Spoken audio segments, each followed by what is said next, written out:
I am super excited about today's show. Like we've talked about this for probably about over a year now, and we finally got down to it. And this is the inaugural first show for Coach's Corner. So I'm excited. So, brother, I'm gonna turn it over to you, man, so you can kind of like walk us into what we're getting ready to get into.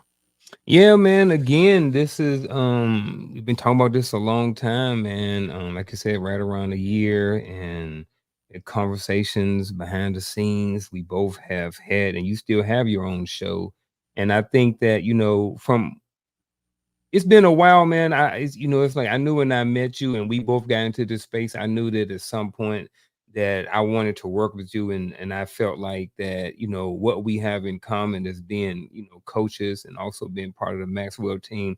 I thought that we would make a good team and that we would have a lot to offer our audience. So, but with that being said, man, again, man, I'm happy that this is our first show. I'm happy that we're finally working together, and we're gonna build it as we go. You know what I mean? Everything ain't gonna be perfect over here, but we hoping that why everybody is tuning in, that you get something out of each show. We're gonna go probably about an hour each week or so. And but with that being said, man, like you said, we're gonna get into it, man. So today we're gonna be talking about the power of routine and shaping mindset. So when we were talking about this and we were coming up with some of these topics, one of the people that I think about when I think about who has a good mindset and who is very consistent with their routine is David Goggins.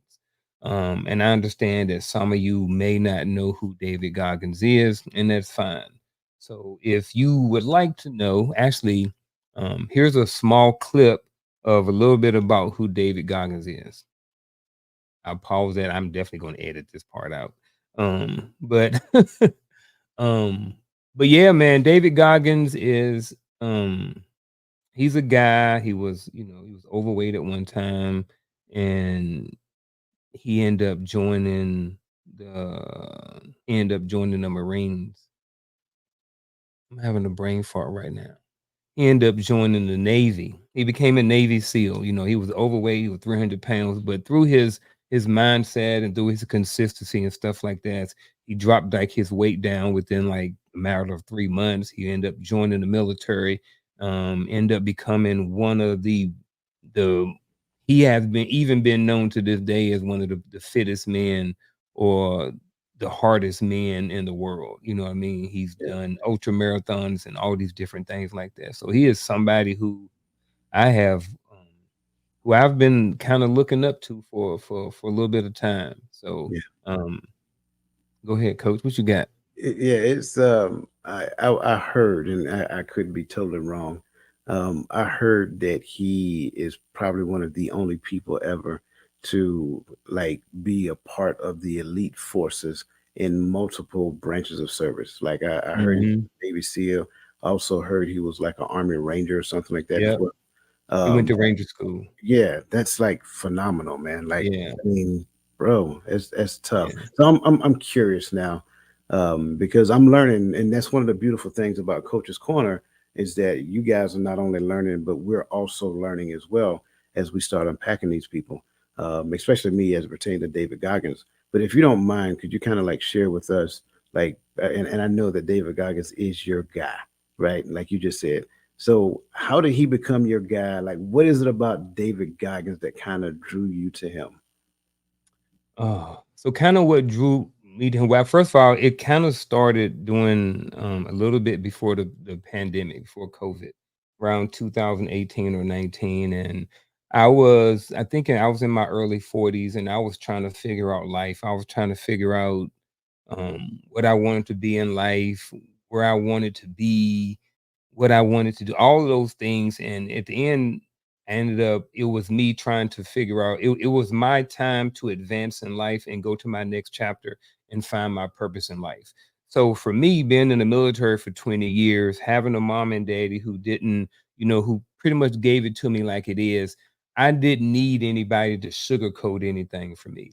And someone like David Goggins, he doesn't sugarcoat his message. It is what it is. He uses harsh language. He uses foul language.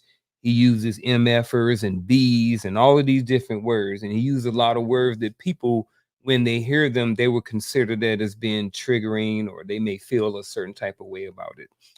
But for me, I kind of embraced it because I remember going through basic training and being yelled at and being fussed at. And when I was yelled at and when I was fussed at, good, bad, or indifferent, I always did what I was supposed to do. When mama told me, hey, go clean up your room, it wasn't always, just a simple go in there and clean up my room. But she was like, get in there and go clean up that room. It was something about that aggressive and that yelling and that screaming that, like I said, good, bad, or indifferent, I always did what I was supposed to do when someone yelled at me. So with David Goggins, his message and his delivery is initially what attracted me to him, because I'm like, man, this guy's on here. He not playing around. He not BSing around. He telling people exactly how it is, And then when it came to his mindset, he was just about doing something hard every single day of your life. He's like, if you do something hard every single day, then first thing when you wake up, then your rest of your day is not going to be as hard. It's not going to be as challenging, So and then you develop a almost like a calloused mindset to where things just don't affect you no more because you're used to putting yourself through pain or certain things like that all the time or routinely or daily. So, with that mindset of him doing that every single day and that consistency and stuff like that, it helped create the mindset and to where he's becoming, like I said, considered the hardest man in the world. And like I said, he's done ultra marathons, 200, he's done a lot of things. He had the pull-up record at one time, Mm, for completing the most pull-ups, I think, in 24 hours, So, right. yeah, and he had like a hole in his heart. He had, pretty much broken legs. He had, fractures and stuff in his legs, and he still pushed on, So he was just someone who I looked at. He doesn't give you an excuse at the end Right. of the day, So Man, that's good. I heard a lot of great things in what you're saying. I want to make sure that as we're listening out there in space, I want to make sure that we're not taking something and running way off in left field. Because, like you, I've been to basic training. We both are military veterans, and we didn't always receive the information on a platter. It didn't come with a bow. It didn't come with some hors d'oeuvres and tea and crumpets and all kind of stuff like that. No, some of those messages were harsh messages. And one of the biggest things I grasped from what you just said is that good information, good information is not always going to be delivered to you the way that you want to receive it. So we have to get to the point to where we can decipher all of the other stuff and just extract what is for us. Even if it don't feel good, it doesn't mean that it's not good. So I like the fact that you brought that to the table. Now, I do believe as I'm listening to you and you tell that story about why David Goggins is your guy, and I think that's awesome for the person that heard that and believes that in order for us, and I'm gonna put me in that category as well, in order for us to be motivated to do a thing, that it has to come in a way that makes us feel uncomfortable. I want them to understand that you just made that up. That is not a true statement, right? Because we are just like everybody else. We're normal people, but we just understand that we don't allow the rough delivery to be a deterrent for being able to extract information. Like there are several people out there in space that has given great information and they use foul language. Just because they use foul language doesn't necessarily mean I have to use foul language or yeah. you have to use foul language. So I want to make sure I'm saying that he is not saying, and you can correct me if I'm wrong, he is not saying that he needs the information in a rough, vulgar way. He is just saying that it's okay for somebody to use that information and you still extract it, because the other side to it is that some people will run away from that information because it's laced in vulgarity, and that may be more detrimental to you than the vulgarity of the information that they gave. Yeah, absolutely. And when I'm talking to people or talking to men about coaching or something like that, I kind of talk to them and kind of ask them how they are, and if they're okay with that, then I would push them towards some David Goggins. And but if they don't like that, then I'll push them towards some Eric Thomas, which is a lot of the similar things, but they're just coming in a totally different package. You know what I Yeah. mean? But a lot of their messages are really the same, you know, and I'm glad that you pointed that out because it's not the vulgarity and different things like that I like, but I like the fact that he is real and authentic, and this is who he is, and he didn't want to change for anybody else. You know, most of us can't go around using swear words and cussing and stuff like this, but he's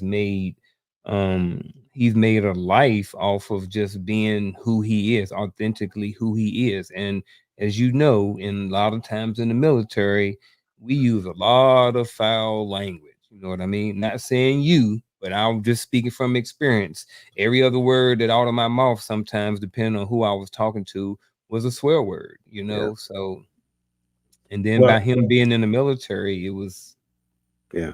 For me, I didn't call them swear words. I call them adjectives, adverbs, and superlatives because they went along with the message that I was delivering back yeah, then.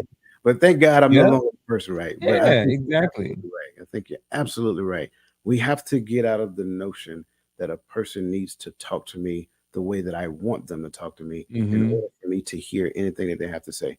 Yeah, Sometimes, and I think this is a life thing, sometimes people are going to use the harshness of language, and a lot of times we got to realize it was our behavior that kind of enticed it in some cases, right? I'm not saying that it should be that way, but it is like it follows the normal pattern of human interaction. Sometimes our behavior say that, well, I know what I'm supposed to be doing, but I'm not going to do it. I don't feel like doing it. I'm tired, blah blah blah blah blah. Well, you might need that person to come and light that fire up under you. And when they come to light that fire, they come with some energy. Like you brought up Eric Thomas. I love ET because of the mm, energy that he has on stage. yeah, Like he's not going to be in the three-piece suit. The brother going to have a baseball cap on, maybe a t-shirt and a pair of jeans or whatever the case may be. And you're going to get raw Eric Thomas. And it's yeah, full of passion. It's full of emotion. And in most cases, it's going to be laced with the word of God. He may not mhm, necessarily use it though. And that's the thing that I love about Eric Thomas. So I like the fact that you brought him to the conversation, but I don't want to take it off of David Goggins because, like, I look at some of his stuff, man, and the dude is a motivator. Like, believe it or not, and it may, like you said, it may not be for everybody. That's okay, but he is going to be the focus of the continuation of this conversation. So, bro, I just want to kind of give it back to you, because this is your guy. I'm interested in learning more about David Goggins. I'm excited, man. Let's do this. yeah, man, me too. So, one of the things that David Goggins has is he calls it a calloused mindset, and he says that inside of your head, there's constantly, you're the mindset coach. So I would like, for you to kind of just jump on this a little bit. But he says that there are in your brain there are two people almost at all times. There's one person telling you to, hey, get up in the morning and go do what you're supposed to go do. And another guy like, man, let's just go sleep in and hit the snooze button. So, when it comes to mindset and, you know, that battle between those two people that's going on in your brain, what do you think about that? When it comes to like shaping your mindset and having to listen to both of those people all the time, cause they there. Every The- time I get up in the morning, it's a battle going on up in there. Now one of them is stronger. yeah, There's a battle going on up there. So what do you say to that battle that goes on in your head when it comes to shaping your mindset? I would say first and foremost that David Goggins is correct. Um, I believe wholeheartedly, like in this thing called life, there is a number of situations that we're going to encounter, and within every situation, there's several decisions that you can make. Like you can make 15 decisions about one situation, and each decision may have a different outcome if it's just one octave change or another. Well, within your mind, you have this thing that I tend to call conflicting belief systems, right? So this side of you say, hey man, all is well. You're a retiree. You get a check coming in every month. You ain't got to work so hard. Why you got to do all this? Just sit back and watch TV and relax like Mhm. everybody else. But then the other side, like, no, like, listen, you need to go out there, you need to talk to people, meet people, connect with people, get to know people, find out what motivates people, learn more about the things that you don't know about. Like keep striving, like there's better. And here, and I like to relate this person over here that I try to listen to, and I'm being honest because we're human, right? That I try to listen to more often than I listen to this person, right? Sometimes he wins, but most of the times he don't. But this person over here is tied to what I tend to say my future self. So there's a version of yourself in the future that's saying, hey, come on, this is where we need to get to. And then this person over here is like, yeah, that person's crazy. Don't worry about him.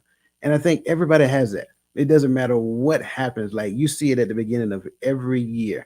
And everybody, well, not everybody, a lot of people want to make New Year's resolutions. Like, stop doing that. That's a bad thing to do, right? Just make a decision. That's really all it is. And when you decide, the word decide means a thing, right?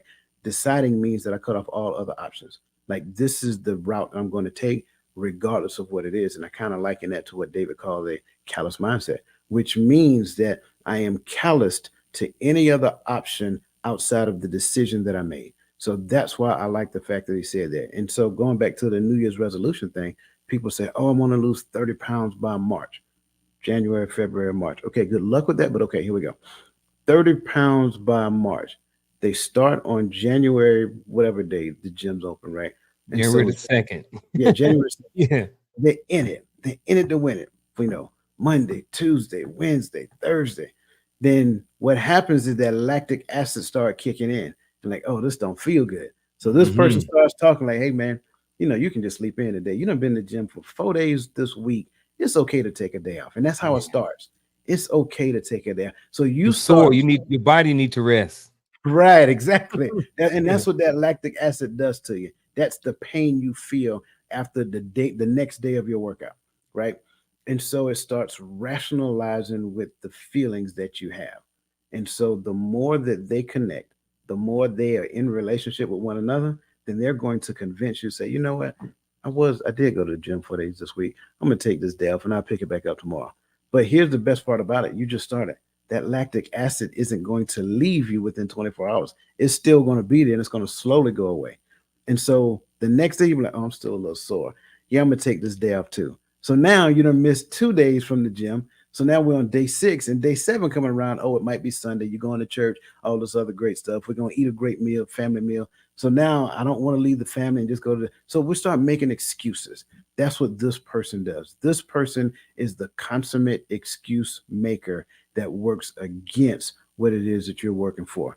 And I kind of I created this social media post. I was on TikTok, a friend of mine's, and I came up with this idea. He was talking, and somebody mentioned fear. And fear, I love talking about fear because we got to really put it in its proper perspective. And I came up, it just instantly it came to my mind. Historical facts create factors that contribute to the factory that is working against the future that you want to create for yourself. So as long as we stay stuck in the historical facts, then we create emotions about those historical facts that become factors today in our life, and those factors begin working in the factory, making it virtually impossible for you to achieve the outcome that you want. And that's what we mean when we start talking about those conflicting belief systems. I have a belief system that said my future is going to be great. My future is going to be bright. I'm gonna have an awesome life, and I'm gonna have awesome friends, and I'm gonna have awesome people around me, and we're gonna do awesome things for the world. We're gonna change the world. But then historical facts say, well, you can't do that. You got to work twice as hard. You got to be twice as smart. You know what I'm saying? All those things start coming in, and then you get into a relationship with those things. But what about these things over here? This is getting less attention, but this gets more attention. And you know how that works. Wherever your attention flows, your energy goes. And once that happens, man, it's just all downhill from there. So I love that concept. Yeah. I get it, man. It was something you said in there. You said constant excuse maker. Man, like I never heard those 3 words put together like that, and, it made a lot of sense, and then, Imma speak to the other side of the historical facts, Mhm. when you were talking about. I think that that's true. I think a lot of times when we go back and look at things, a lot of times it's the negative, but I think that it's good to look back and look at the positive. So, like, let's take the same example of someone, and we're talking about mindset right now. Yep. Someone who is starts off on New Year's, January the 2nd in the gym and they hardcore, hardcore, hardcore. I think it's important for them to look back over those small wins, identify them and celebrate them. Not to where that's the end of the goal, but I think Right. it is important to look back at the positive things that you have done. You be like, hey, look, it's Monday, Tuesday, Wednesday. We 3 days, we 4 days in, we get in. Late day 5, the lactic acid builds up. But hey, look, instead of being like, oh man, I'm tired, I'm sore, be like, look, hey, you did it 4 days in a row. Yeah. You already proven to yourself that you can do it. That's a win. And Yeah. then focus on those small wins sometimes versus the small losses Yeah. or the setbacks and stuff like that people may have because man just I mean like consistency and mindset go hand in hand. Like I don't think you really fully, and I could be wrong, but I don't think you really fully adjust or change your mindset until after there has been a certain amount of consistency, right? So if I can say, all right, right today, um, I've never worked out before a day in my life, right? So Hmm. now I've changed my mindset. From here on out, I'm going to work out every day. Yeah. Well, my history hasn't shown that. So is it fair to say, and I could be wrong, I don't know, this might be a question on the spot, but is it fair to say that in certain situations that you can't really change your mindset until there has been a certain level of consistency there? What do you think? I think that can be a true statement. And I agree with the consistency will lead you to change mindset.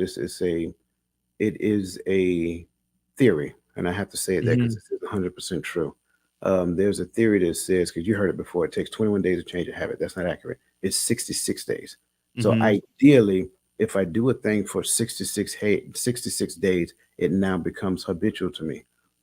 Or I can create the thought of the future outcome that I want, fix my mind on that, and allow that to be the thing that promotes the consistency that is needed for the 66 days to come to pass.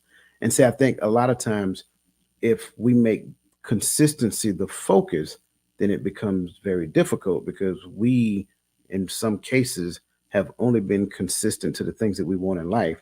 And those things that we want in life, in most cases, didn't serve us well. So we Mhm. became consistent for the things that didn't serve us well and then ruminate about the outcome of the things that we got.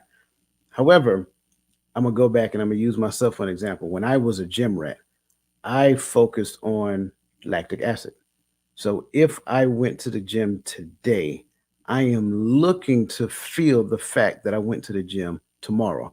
If I don't feel the Absolutely. fact that I went to the gym tomorrow, I wasted my time and I need to increase my intensity when I go to the gym today. Mhm. So the small wins that you were talking about, they weren't past, they were future. So Yeah. I am looking to the future for the pain that I'm going to feel, for the outcome that I'm going to for the workout that I'm going to do today. If I don't feel that, I wasted my time yesterday, and today I got to ramp up the intensity. Why? Because tomorrow I'm looking to feel the pain. And I think that's the thing. If we focus, right, and I'm not saying that you're wrong, I'm agreeing with you 100%. If we Mhm. look back in the past, let's look at the small positive things that happened in the past. If there was a bad thing, let's create a positive out of the bad thing. What's that? The lesson that I can learn from the outcome of the bad thing.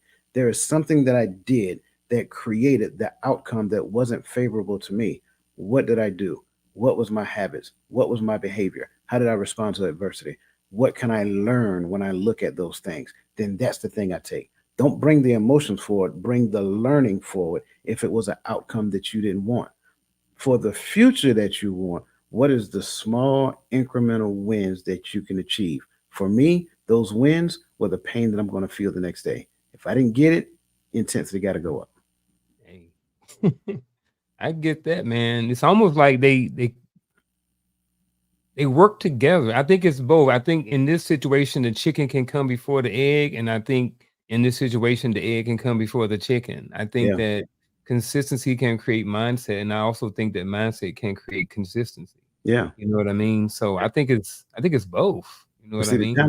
the challenge is we got to ask ourselves, what do I want, the chicken or the egg? That Is and part too. And neither Yeah. one of them is wrong. That's the best part about it. Yeah. Neither one of them is wrong, but we have to decide within ourselves because a lot of times we stay stuck chicken, egg, chicken, egg, chicken, egg. I don't know. Mhm. Right? Yeah. I don't know is not an answer. As a full grown adult, we should get out of the notion of saying, I don't know, because you Mhm. have way too many outlets to know. So when we admit something, like I'm not saying that in the midst of conversation that we're having right now, you ask me a question, I don't know, but I should not Mhm. stay stuck in I don't know. I don't Yeah. know should never move me to complacency and choosing to do nothing because I am still stuck at I don't know. If you don't know, go figure it out. Go find an answer. Pick up the phone, call Garfield. Pick up the phone, call me. Like we can help get you unstuck, but choosing to stay stuck should never be the answer. Yeah.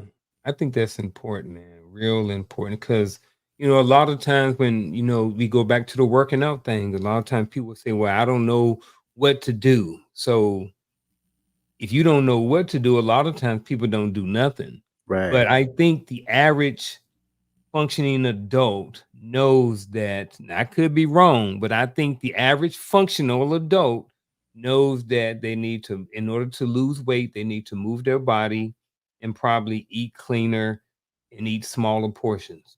You know what I mean? Yeah. Even if you don't know anything, I think the average American knows that. You know what I mean? So even if you start there until you find a coach or until you find a trainer, until you find a gym, but like you said, I don't think that just being stuck and staying there is the way. I think in order for you to have a change in mindset or to develop a certain level of consistency, you got to start doing something. You got to At do some something. point, you got to move. So at some point, you got to put actions behind your words and actions behind your thoughts. You know Yeah. what I'm saying?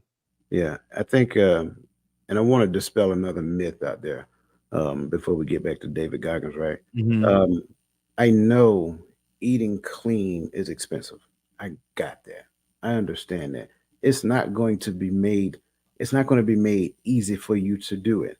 So all aspects of what's good for you is going to be difficult to attain. For those who can afford it, that's great.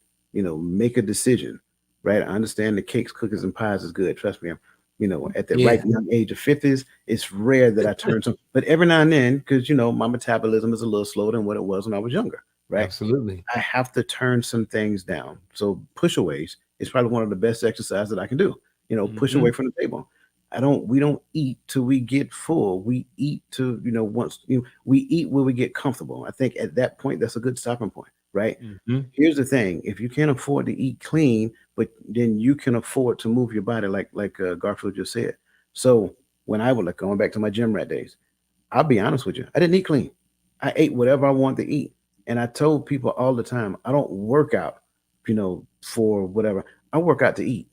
You know what I'm saying? I'm raised Yeah. in the South, you know what I'm saying? But here's the best part, my numbers were phenomenal because I had a routine to where I would go to the gym sometimes twice a day, right? But I could eat whatever I want to. I just did it in moderation. I didn't eat these big ginormous meals, but trust me, at some place in there would be some fish, there would be some chicken, there'll be a lot of green stuff, there'll be a salad in there, whatever the case may be. Lots of protein mixed in with some of the things I was eating because I did the protein shakes as well. So you have to, as best you possibly can, you have to structure a diet that fits your lifestyle until you get to the point to where you can structure the diet that you want or need because of you elevate your mindset and increase your income. Yeah. Um, I want to go back to David Goggins, but I think before I do, I want to throw up this question right here. And the question does how does routine influence the development of a growth mindset? And the reason why I want to bring this up because I think it's a lot of times, we both have been in the military. A lot of times people, I've remember when I was in the military and I was, a smaller size, than some family members or something. They say, oh, well, it's easy for you to stay in shape because you work out every day, and I'm just like, well, I do, but I really don't want to. Most of them a lot of times in the military, you don't well, I mean, not a lot of times, but you don't have an option on whether or not you want to work out or not. Like Yeah, every morning, at least 4 days a week in most units, You may have a day off for sergeant's time training or something like that. But for the most part, 4 days a week, you getting up at 6:30 to 7:30 and even 8, depending on what unit in, and you are going to do some sort of physical training.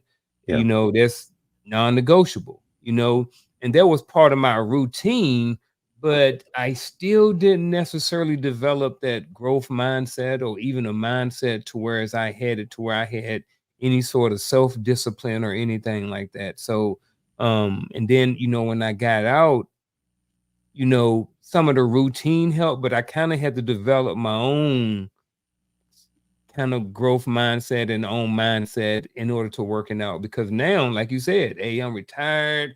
I can sit back, I can chill, and I got that guy like, look, bro, what you working out for? You good? And Yeah. the other guy like, look, bro, you need to go and get up and go do something so you can be around here a little bit longer. So just based off of that, and I know I may have answered my own question, but how does routine influence the development of a growth mindset? According to Coach. I love this question. It kind of reminds me when I was in the army, right? We had to do 12-mile road marches. And when you're in those infantry units, organizations, right, there's a standard to where you could do the 12-mile road march. But here's Three the funny hours, right? 3 hours. But here's the funny part about it. It is impossible to do unless you're like 6'6" and you have a gait, a walking gait that is just ginormous. Oh, It let's is add in. You have 35-pound ruck. you had 35-pound ruck. Would you have more? Had about a 60-pound ruck. Yeah. See, you Um, carrying extra stuff. Yeah. well, yeah, yeah. So the standard was 35 pounds, though. Yeah. But here's the thing: it is impossible to do 12 miles in 3 hours without running. Now, when you imagine that, you walking at a very brisk pace, and it's not a walk; it's a forced march, right? You're doing a forced march in order to catch your breath. That's really what it's all about. And then once you catch your breath, you have to decide to run. So you're going to run some more. You're going to keep running and keep running and keep running and keep running until you're tired, and then you're going to go back to walking. So you're alternating between walking and running, walking and running.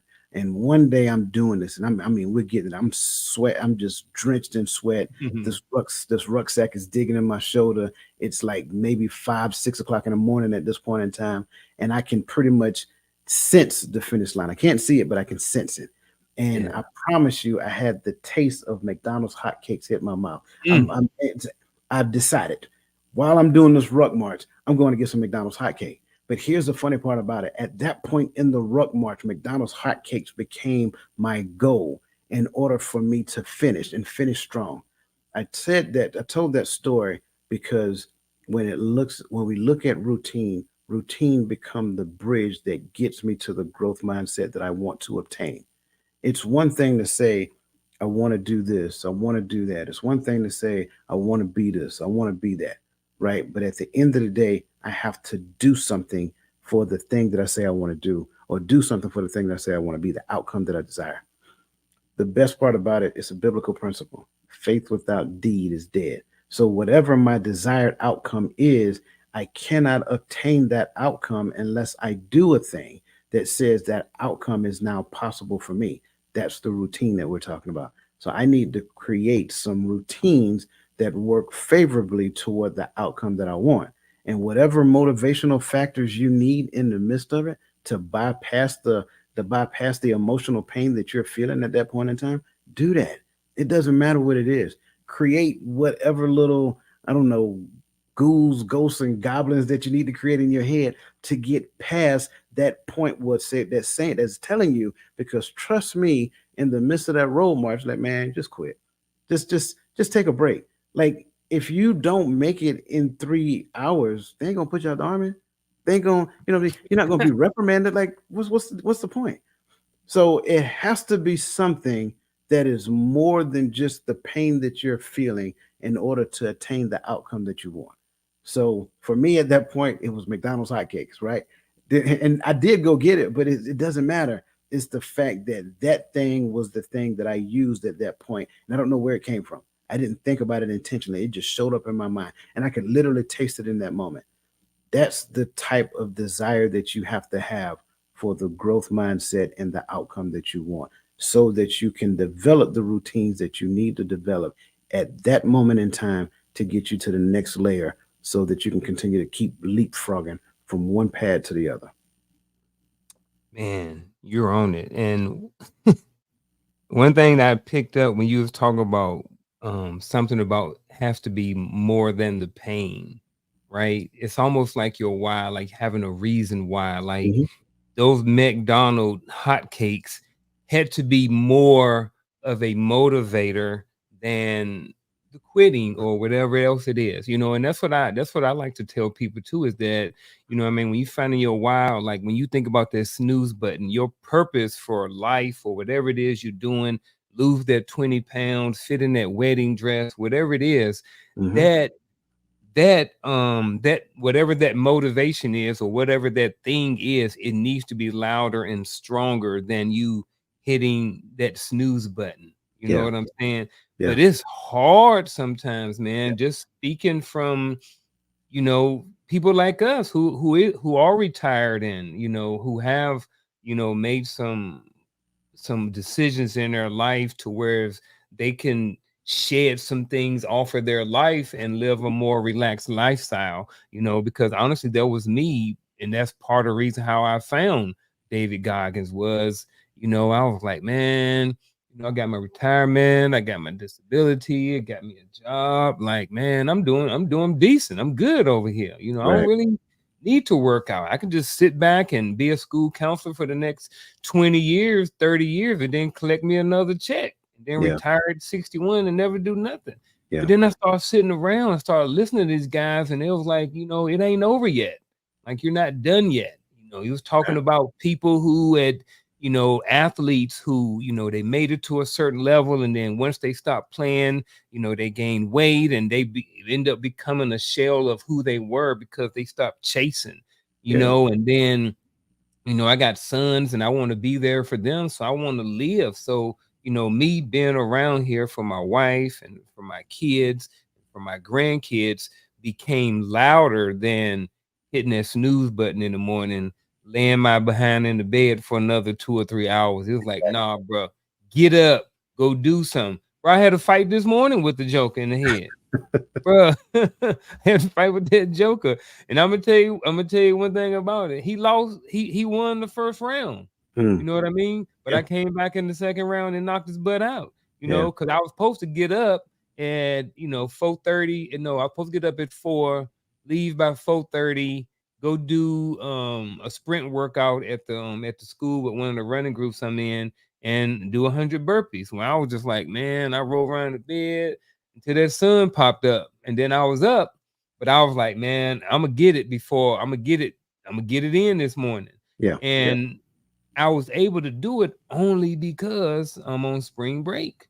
mm, Had I not been on spring break, I wouldn't have been able to do it. yeah, I was lucky. So I got up, and instead of me doing my 100 burpees and then doing my sprint workout, I did 2.5 miles, and then I did every half mile. I had to drop down and do 20 burpees. Bruh, that was rough. I can 'Cause imagine. you're already tired from from running, and then you gotta do 20 burpees. How'd you do 20 burpees? Man, I was tired. I ain't feel like Yeah, running no more. I So, bro, got you. I was all in my head today. All in there, bro. All in my head today. But like I said, because I won and I still conquered and I still set out to do what I said I was gonna do, I still won. Well, I ain't gonna say I knocked him out. I won by decision. You Got know you. what I mean? You Got you. know what I mean? Because Got I didn't get up. You know what I you. mean? I didn't get up this morning like I was supposed to. But Yeah, I still won at the end of the day. yeah, and so this is why I so like that, because here's why I like your story, because it's very similar to the Ruck March, right? The best part about it for me, and I often back then I like, why did I not stop? Well, because and Pancakes. it's it's amazing when you stop and think about it, right? Because you'll get the right level of motivation that you need in the right time, so that Mm. you can actually keep going. Here's the best part about it: I couldn't get to them pancakes until I got to my car, Yep. so that's why I didn't stop. Yeah. It doesn't really matter though. The only thing that matters is that you win. And here's the other part I added. I'm gonna be quiet so we get back to Goggins. I think for the most part, we need to restructure our mentality about success. Success for you was getting out the bed. Once you get out the bed, you was good.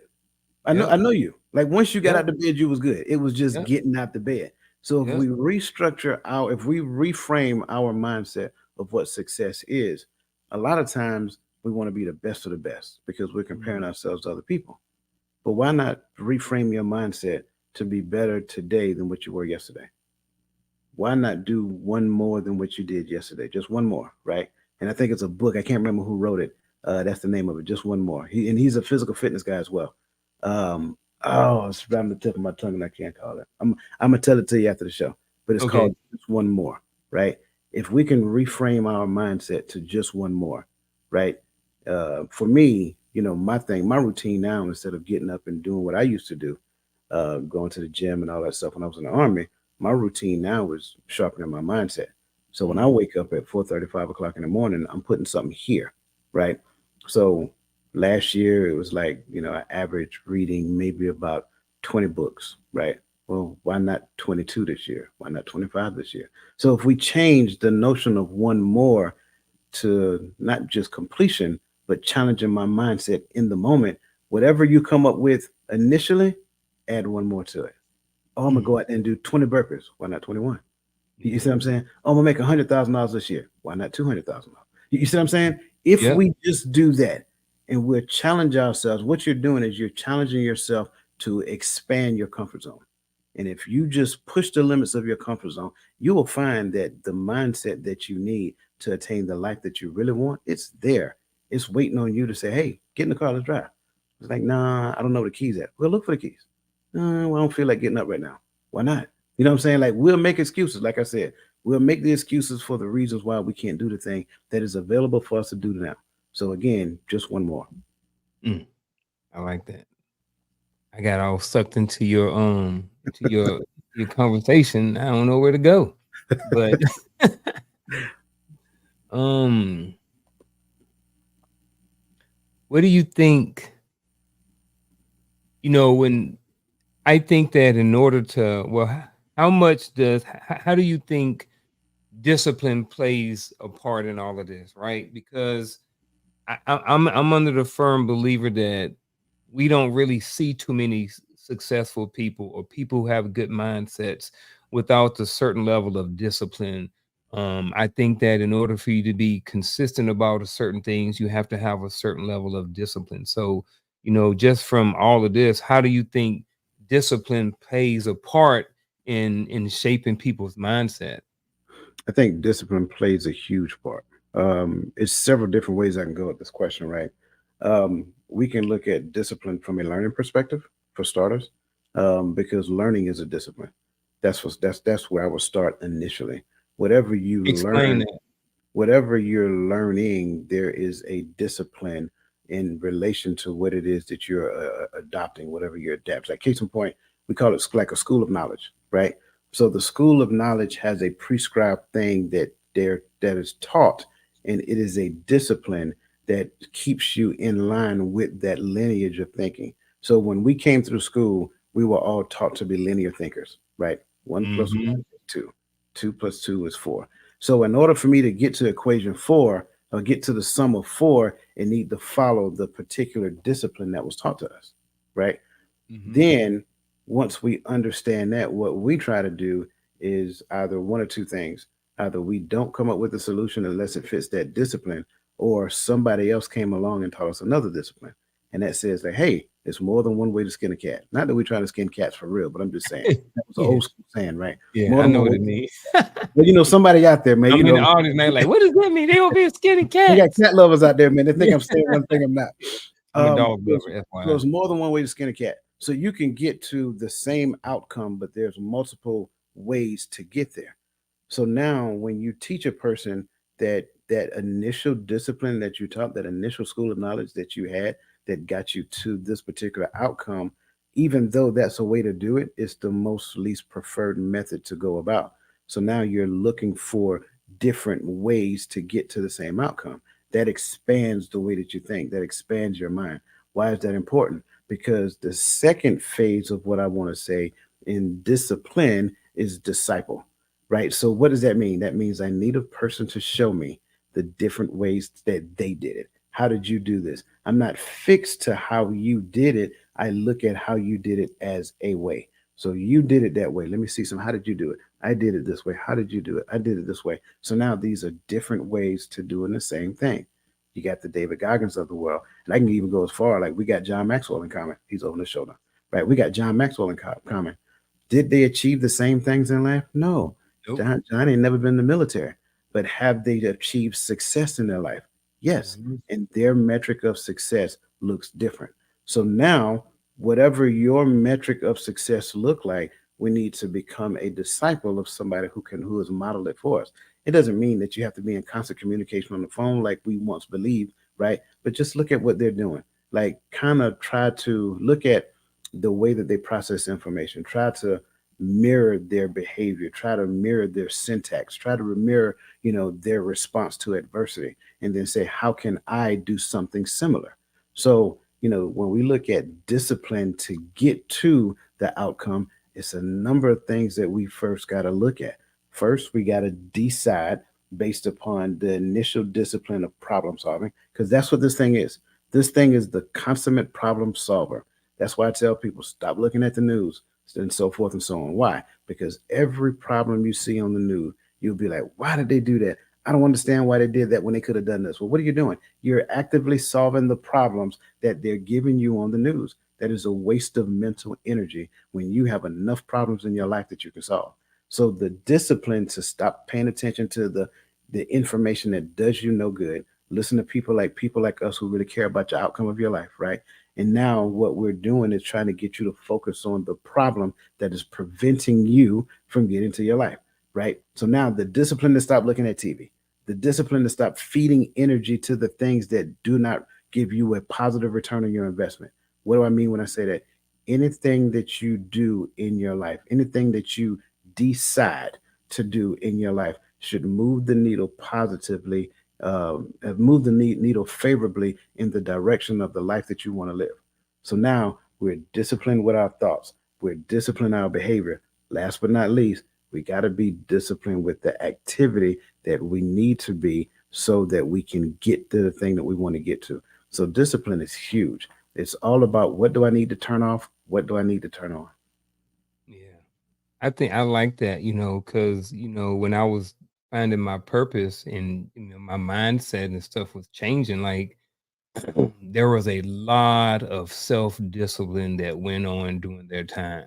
There was and I realized that after doing certain things consistently that my mind has started changing about a lot of stuff. Like when you listen, if you read the Bible for 100 days in a row, at the end of the 100 days, your mindset about a lot of things is probably going to shift some, whether it be astronomical and something really huge, or whether it be in minor details, whether it be in little things and how you treat people, or different things like that. So I would say even with the discipline and trying to maintain with consistency, like consistency is hard, and I think sometimes people get consistency and what's the one when you do something every single day? Consecutive. I think Okay. a lot of times people get them mixed up. It doesn't necessarily mean consecutive. So like Right. when I'm talking to people about being consistent with their fitness, it's not about working out 7 days a week, 365 days a year. Can you do it? Absolutely. Everybody can do it. You just Right. do on your days off, you do an active recovery. You may just go and walk for a mile, or go walk for 2 miles, or do something very light, but you're still up and you're moving your body. So I tell people when it comes to consistency, because like I said, it's hard. Hmm. If to do something, if you say, all right, I'm going to work out for 3 days a week, whatever it is your plan is, just try to be consistent at that. If you say, all right, for the next month, work out 3 days a week. If that's what you're going to do, just do it for a month, do it for 2 weeks. You know what I mean? And do it for another 2 weeks. And then after you realize, you look back after a month and be like, hey, I got all of my stuff done. Your Yep. mindset has shifted to whereas now you can't say, well, I can't do that. You can never again say, I can't do that. You have already proven to yourself that you can. So now your mindset has shifted in your fitness and how you think about it. because you have been consistent over the last month. You know what I'm saying? So that's my little 2 cents Let in me on interject that. one more thing. One more Yeah, thing. I'm gonna be real brief with this one go because I ahead. like the fact because you know me, I'm all about the discipline of the mind, right? Hmm. And so we have to learn to control the things that we think. I think that's important. Like we should never think things about ourselves that don't line up with what the Creator said about There ourselves. you go. So we have to be disciplined in thought, but we also have to be disciplined in speech. I think a lot of times when you hear people talking, I love the fact that you said, I can't do that, I can't do this. Those are what I tend to call self defeating prophecies. So you are Hmm. literally prophesizing an outcome about your life that has not yet come, but because you have spoken into existence, you are guaranteed not to do Yes. So all nuggets are brought to you by Coach Dwayne Dwyer, the mindset coach. You can find them here weekly it. every time we go on the show. But no, that's real, man. That's something small and little nuggets, man, that people can chew on for a minute, man. Absolutely. Um, where we want to go from here, man. The sky's the limits, Mm, bro. sky is the limit, man. I wrote down motivation versus consistency. All right, so I wrote that down for a reason. Here's I don't want to say that motivation is trash, Hmm. right? And because it's not, I think motivation has a huge key in how you stay consistent, and I think it plays a huge part in your mindset.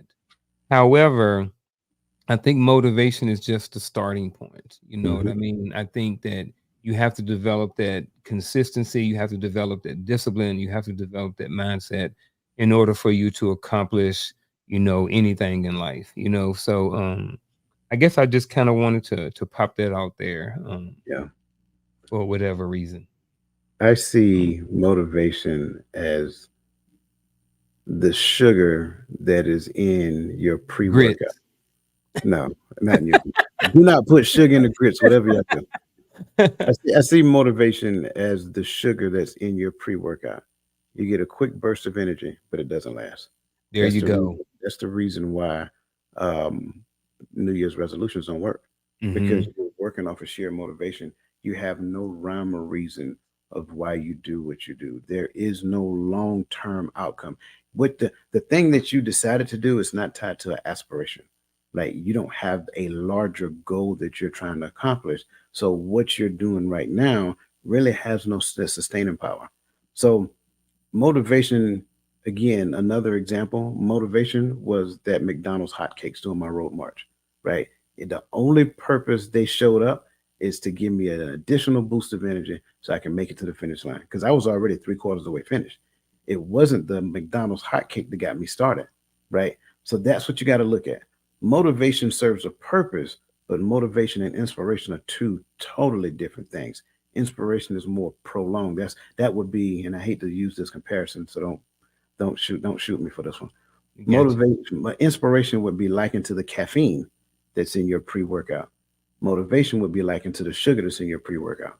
So the sugar get the motivation gets you started, but the caffeine is that more sustained long-term energy that you need to continue and push through. So we Mm, gotta really define what we're doing because it's going to include inspiration, it's going to include motivation, it's going to include some collaboration, it's going to need some preparation. It's a whole bunch of Asians to go around here. Just yeah. don't quote Mary J. Blige hateration. That's all I'm saying. Said soup, not salad, right? It's a bunch of Yeah, different man. things working together. Yeah, Absolutely. man. I get that, man. I think it kind of goes in line with what Goggins talks about too. He said motivation is just like the kindling. You know what I mean? When you're starting a fire, you got to have that kindling down there to start the fire. But after that, now you got to put some logs on there. And logs Absolutely. is, to your it's like the caffeine. They burn for a long time. But after a while, you got to add some more logs. You got to Yeah. add some more caffeine. You don't, the thing about with routine and mindset for in most situations and stuff like that is that um, I mean, your mindset, it adjusts and it evolves and it changes about certain things. I think certain things that they stay the same. And then I think certain things, your mindset changes. And I don't think that's a bad thing. I just think that is different based off the situation. And because like for me, like a lot of my values help contribute to my mindset about certain things too. But my values inherently don't change too much. I think they Yes, have maybe micro adjustments throughout the years. But I think for the most part, my values pretty much kind of stay the same. But if anything, they should be getting a little better over the years. You know what I'm absolutely, saying? absolutely. So, if I may, because we started this conversation off about David Goggins, um, Mhm. and I love the fact of how you are able to articulate his lifestyle and all of the things that he's been through to get to the point that that he's at right now. Also, motivational speaker, major accomplishments, things of that nature. If I can ask you for one thing that you draw from out of David Goggins. Because remember, I talked about discipline, right? And the next phase of it was disciple, right?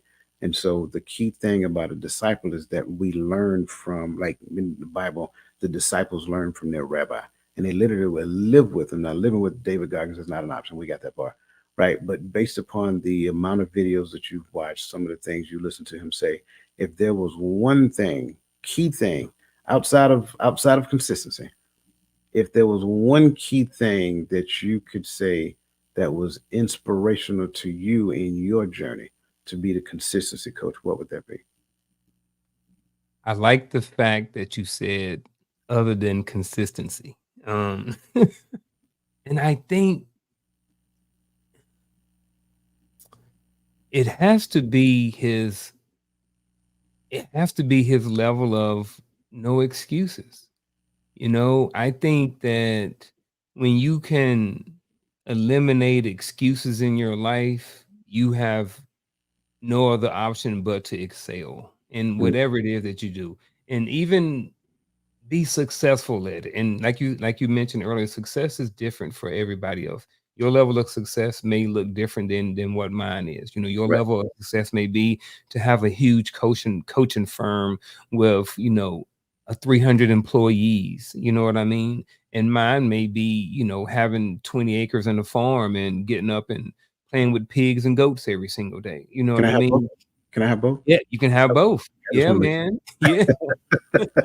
But but the success looks different, and I think that when you leave yourself no excuse to do something, I think that you can be successful. So the biggest takeaway that I think applies to my life is no excuse. Like you don't have an excuse. You don't have a reason why you can't work out. Like I'm not in a position physically where I can't get up and work out. I'm not in a space mentally where I can't get up and work out.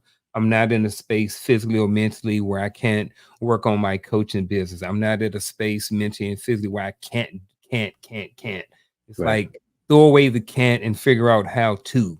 What I Mm, mean, figure out a solution to the problem. So, just the no excuse attitude is probably the best thing that I have picked up from David Goggins in all of this is yeah, I like that, ain't man. I got no like. excuse, brother. Yeah, I like that, man. I like that. Like we have to learn to eliminate every excuse that we come up with. And I think for the most part, when we think about it, it's almost like getting to the point where you stop blaming someone else for the outcome that you're experiencing. Once you stop playing the blame game, which is really what excuses are, right? When you stop playing the blame game, then what you're doing now is you're saying, I am completely responsible for the outcome of my life. Eliminating excuses out of your life make you solely responsible. It doesn't matter if I won't let you in the door. You at that point you say, well, he didn't let me in the door, or why didn't he let me in the door? You see what I'm saying? So it has to Mhm. be something about me to where he prevented me from coming in the door. So what do I need to learn about myself in this particular moment? Probably one of the best questions that we can ask. So man, I love the way you answered that question. And if you didn't get anything else from this conversation, stop making excuses. Yeah, absolutely. And I appreciate that, man. And I know we're about to wrap up right now, but before I do, I want to close with some actionable advice that we have that we can give our audience. I'll go first, and then I'll let you go, and then we can wrap up after that. Is some actionable advice, and I'm going to speak from just the consistency part. And if coach want to do consistency, combine the two, or just do one, that's fine too. But I just want to speak to the consistency part of this conversation and the routine. Over the next week until we're back here next week, I would like for you to just um, write down something that you want to be successful at, whatever it is. Just write down one thing that you want to be successful at, and then spend 20 minutes a day for the next 7 days learning more about that one thing. What you're going to do, what you're going to find is that 2 times 7 is what, 14. So you got 100, and if that's right, yeah. So that's 114 minutes. You know what I mean?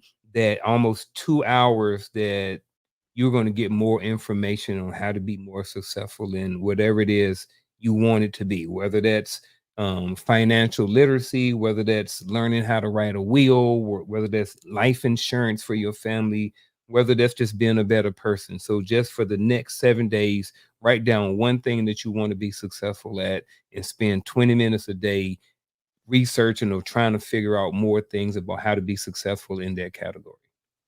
Man, I love that. I love that. Um, for me, and I kind of liken this, and I think everybody experienced this.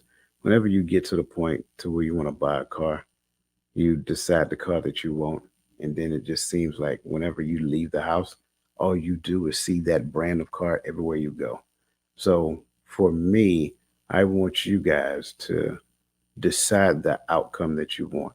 Like, figure out what that is. Be as descriptive as you possibly can with that thing. Go find a picture of it, put it on the wall, whatever the case may be. And then I want you to be intentional about thinking about that thing. So, what do I mean when I say that? If you have one of these, I want you to create a calendar invite to yourself. And I want you to meditate on that thing for at least 4 times a day at the rate of no less than 5 minutes a day. Now, here's the deal, it's going to be difficult to do 5 minutes initially, right? I'm going to ask you right now to give yourself some grace.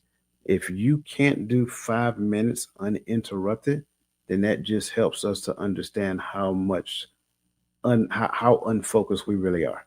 Okay, so build up to the 5 minutes. Do not stop. If the first time you do it, if there's a break, that's fine. Get back to it, right? But get to the point to where you can think about that thing for 5 minutes, 4 times a day. I mean, think about it. That's not a lot of time. That's not a lot of time. 5 minutes, 4 times a day.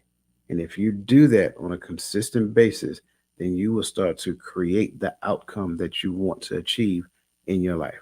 So let's start there. 5 minutes, 4 times a day, the outcome that you want in life, and be as descriptive as you possibly can. And the way AI works today, AI will create the image that you tell it to create. So create that image, print it out, put it on your computer screen. I don't care what you got to do that. I'm going to say again, 5 minutes, 4 times a day without fail. And I think that'll be good enough to get it started. Bro, that sound hard. Huh. Not Five, sound hard. It sounds doable. And I'm already just looking at that, and I'm just like, man, where's the you because we both said 20 minutes. I noticed mhm. that we broke it down differently though. Yep. You know what I mean? Which I think is good too, because I think the people that are watching, they can see I can do this, I can do this, or I can do both. That's the You know what I discipline mean? I'm It's talking for about. discipline part right there. Right. Because I mean, just knowing who I am, it would Mhm. be easier for me to do the 20 minutes at one time. But Until to you set try it. a calendar until I try it, Right. setting up a calendar invite, because I'm looking at, man, where am I going to find 5 minutes four times a day? Well, okay, where I got one, I'm going to the bathroom. Just be honest, it's You five get minutes five right minutes there. out there. Yeah. Yeah, Yeah. I can get 5 minutes out of there. But where am I going to get the other three? And that means that I have to be intentional about scheduling those 5 minutes. Maybe, after I eat lunch, you know what I mean? Maybe on the ride to work, you Yeah. know what I mean? Where I can really concentrate. Don't got no music on or something. I don't know. Right. Maybe doing lunch, man. But I'm over here, trying to figure out where would be the most productive times to put those 5 minutes in, and that's just me. There's there's a strategy behind Mm. 4 times a day Oh, I because don't doubt it. Everything you do has a purpose. here's what the strategy is. If I do it for 20 minutes first thing in the morning, then Mhm. life is going to be lifing after Yep. that. But if I do it 5 minutes 4 times a day, then in the midst of life happening to me, I'm breaking it up. So Mm. even if I'm having a rough day at work, I still got those 5 minutes during my lunch break to where I can stop thinking about that and go to my happy place, right? Yeah. Yeah, come home and let's just say the kids are screaming. And thank God I don't have any little kids no more, right? But let's Yeah. just say the kids are screaming, the dog is barking, everything is in disarray. Well, if I got 6 o'clock scheduled as my time, that's my quiet time. So everybody knows for at least five, when they see me go in that room and turn that light off, right? And just focus on that screen and just lay back in this chair and just be quiet and sit like this right here, they know Mhm. do not bother me for 5 whole minutes. That's all it is. If you can't live life without me for 5 minutes, we got deeper problems that we need to confront. Absolutely. So it really calms your lifestyle down because trust me, the way life is happening, especially coming out of the pandemic into trying to figure out what a natural groove is and all that other good stuff, like it's all kind of chaos. So we got to quiet the chaos that is happening here first, then we can quiet the chaos that's happening here. That means now when chaos is at an all-time low, I can think about what I want to think about at the rate I think about. And then next thing you know, 5 minutes might magnify to 10 minutes. Hey, man, you own it. Hey, and I think we're gonna wrap up with that. So if y'all want to hear more about that conversation, y'all gonna have to tune in again next week. So Come on back. Come on he, look, bro already started off. He gave y'all a whole nother nugget right there. And for some of y'all just went right over y'all head. So for those who got it, appreciate it. Go back and rewatch this video. And we will see y'all back next week next week for another episode of Coach's Corner. Coach, you got anything? I'm good, brother. Listen, y'all have a blessed day. Let the best version of yourself be a blessing to someone else. All right, we're gonna plug our stuff. So go log in and check into the if you need some coaching, you can go to buildyourcreed.com or you can go to coach's platform, which is TotalMindsetShift.com. there you have it, folks. We'll see y'all back next week. We are out.